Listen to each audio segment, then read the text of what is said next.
When Naruto Uzumaki and Monkey D. Luffy set out to explore Paris together, they weren't prepared for the chaos that awaited them. The adventure started off innocently enough. Naruto with his blonde, spiky hair and signature orange jumpsuit, and Luffy with his straw hat and red hair, were eager to soak up the French culture.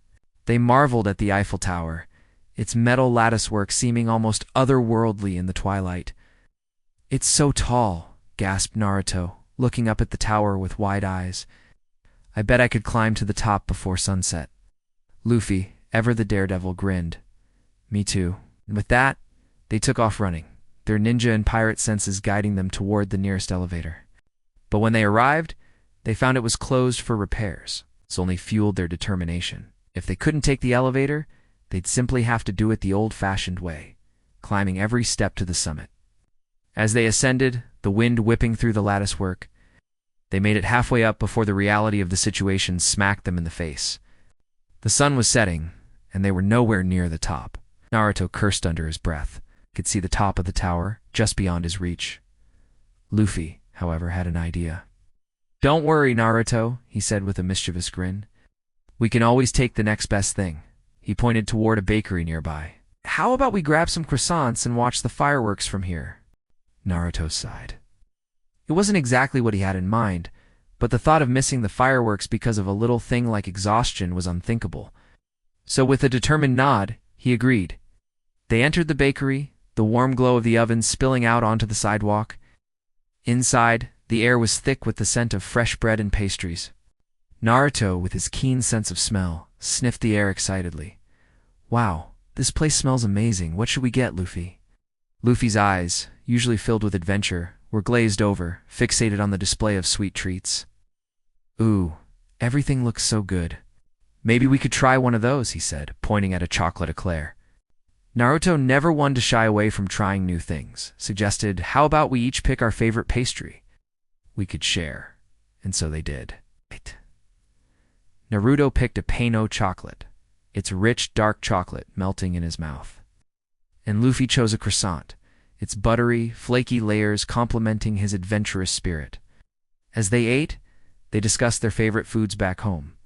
Naruto spoke of Ichiraku ramen, its rich, comforting broth, bringing back fond memories of late-night talks with friends. Luffy, in turn, described the feasts they shared on the Grand Line, the taste of freedom and camaraderie filling his mouth as he recalled those moments. Their conversation was interrupted by a sudden commotion outside. People were running, their voices echoing in panic. Naruto, ever the hero, jumped out the window to investigate.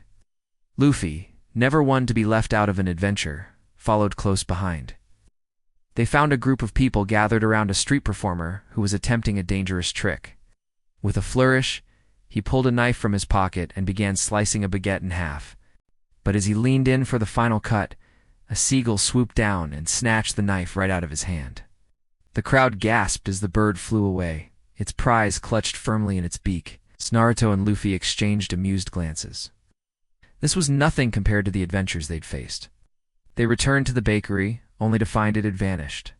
In its place stood a small cafe, its windows displaying a variety of sweets.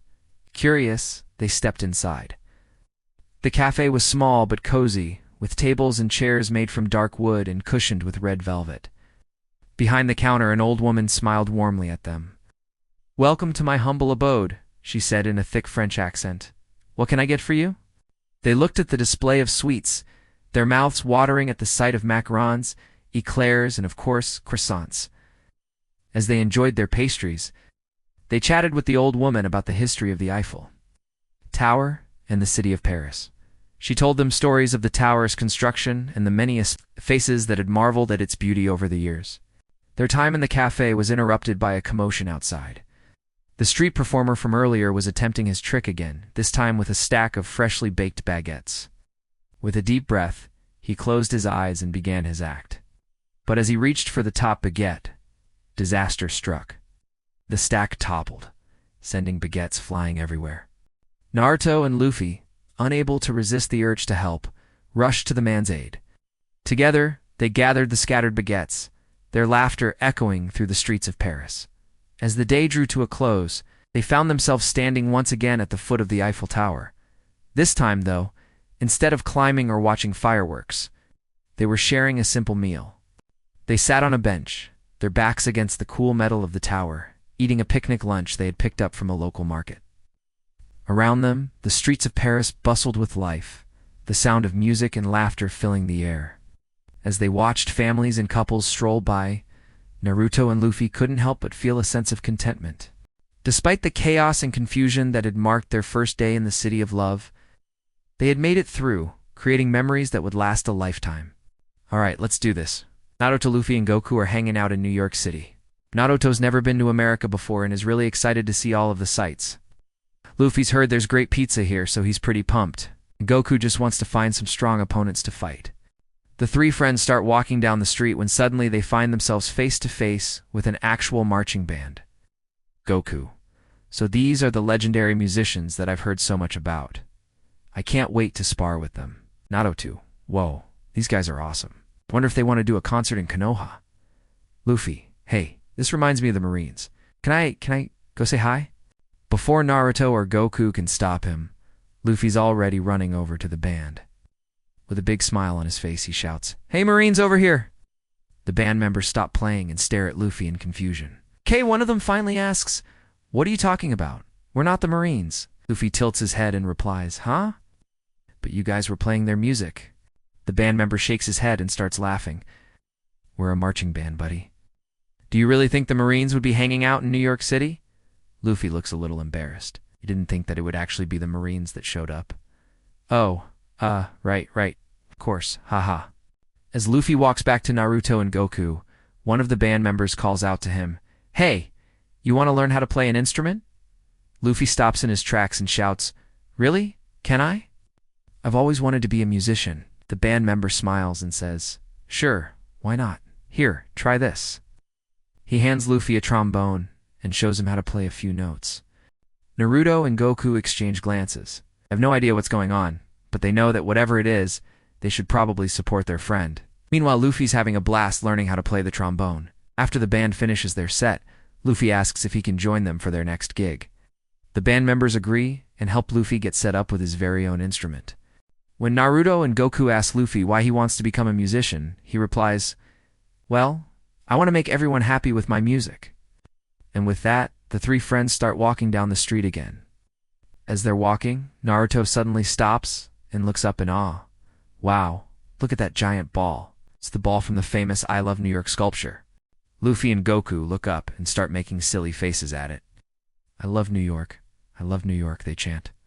Their loud voices attract the attention of some nearby locals who start staring at the three of them. "What are those weirdos doing?" one of them asks. "No clue," another replies. "But I gotta say it's pretty entertaining." Naruto, Luffy, and Goku don't notice the locals staring at them. They're too busy arguing about who gets to touch the ball first.